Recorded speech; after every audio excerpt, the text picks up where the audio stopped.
Santapan Harian Minggu 13 Juli 2025.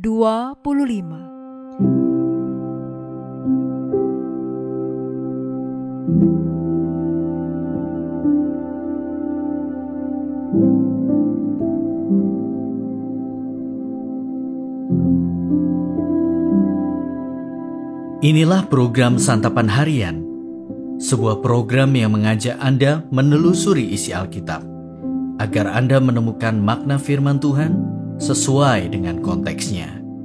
Santapan Harian tertuju bagi Anda yang ingin memiliki kehidupan rohani yang segar, kuat, dan sigap. Hari ini kita akan membaca Kisah Para Rasul pasalnya yang ke-25, ayat pertama hingga ayatnya yang ke-12. Namun sebelumnya, mari kita berdoa. Bapa Sorgawi, bukakanlah telinga kami agar kami mendengar sabda-Mu, dan bukakanlah pikiran kami agar kami mampu memahami segala perkataan-Mu, dan mampukanlah tangan dan kaki kami untuk melakukan isi kehendak-Mu. Di dalam terang Sang Firman yang hidup, Yesus Kristus, kami memohon. Amin.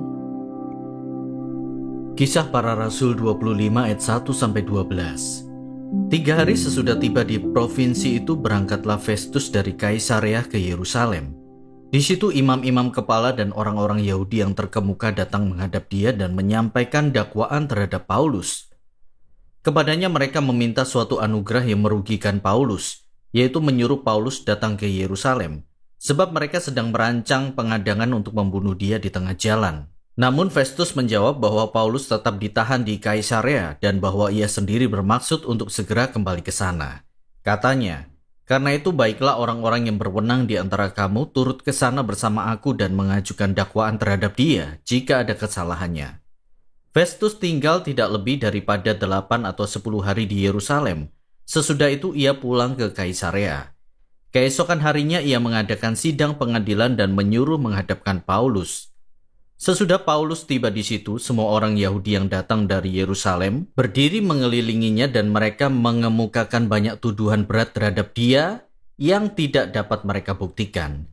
Sebaliknya Paulus membela diri, katanya, "Aku sedikit pun tidak bersalah, baik terhadap hukum Taurat orang Yahudi maupun terhadap bait Allah atau terhadap Kaisar." Festus yang hendak mengambil hati orang Yahudi berkata, "Apakah engkau bersedia pergi ke Yerusalem supaya engkau dihakimi di sana di hadapanku tentang perkara ini?" Namun kata Paulus, "Aku sekarang berdiri di sini di hadapan pengadilan Kaisar, dan di sinilah aku harus dihakimi. Seperti engkau sendiri tahu benar-benar, sedikit pun aku tidak berbuat salah terhadap orang Yahudi. Jadi jika aku bersalah dan melakukan kejahatan yang setimpal dengan hukuman mati, aku rela mati.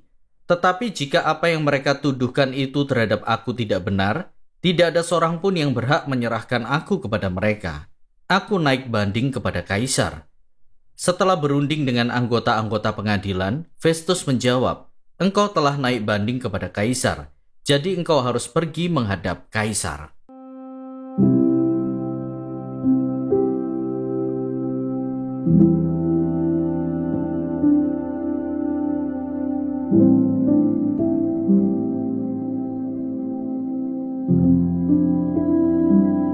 Sahabat Santapan Harian, dalam bacaan hari ini memperlihatkan kepada kita tak terbatasnya hikmat Allah. Hikmat Allah dapat dinyatakan melalui siapa saja. Allah telah mengaruniakan hikmat kepada Rasul Paulus sehingga ia dapat membela perkaranya dengan bijak di hadapan mahkamah agama.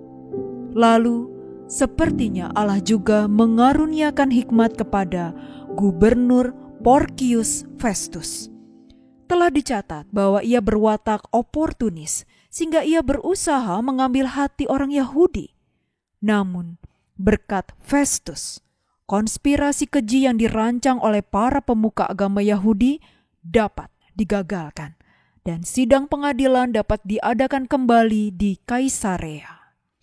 Berkat Festus pula, Paulus bisa naik banding kepada Kaisar. Siapa yang paling kita andalkan untuk membela kita di pengadilan? Ini mungkin terdengar klise bagi kebanyakan orang Kristen.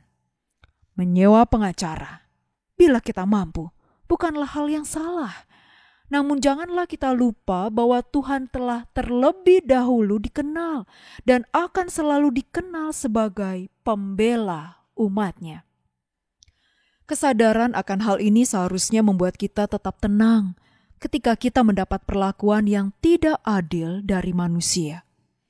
Meski mulut kita tak bisa berkata-kata, hati kita dapat terus berseru kepada Tuhan. Ia yang mendengar keluh kesah kita yang tak terucapkan akan bekerja demi kebaikan kita. Maka biarlah Tuhan bekerja dengan cara dan waktunya. Belajarlah meminta hikmat-Nya agar kita dapat menanggapi situasi kehidupan yang pelik dengan kesabaran dalam bertindak dan kebijaksanaan dalam berkata-kata. Patutlah kita bersyukur atas hikmat Allah yang tiada batasnya. Begitu luas wawasan yang dapat kita peroleh di dalam firman-Nya. Begitu banyak hal yang tak terduga bisa dipakainya demi kebaikan kita. Dan begitu sering kita diluputkannya dari bencana tanpa kita sadari. Dialah pelindung kita. Tenang dan amanlah orang yang penuh hikmat Allah. Tak habis akal dan perkataannya di pintu malapetaka. Biarlah melalui perkataan kita juga, kata-kata kebenaran selalu dinyatakan tiada henti. Mari kita berdoa. Bapa Surgawi, berilah kami hikmat untuk mengikuti langkah dan tuntunan-Mu, dan anugerahkanlah kami kebijaksanaan dalam bertutur.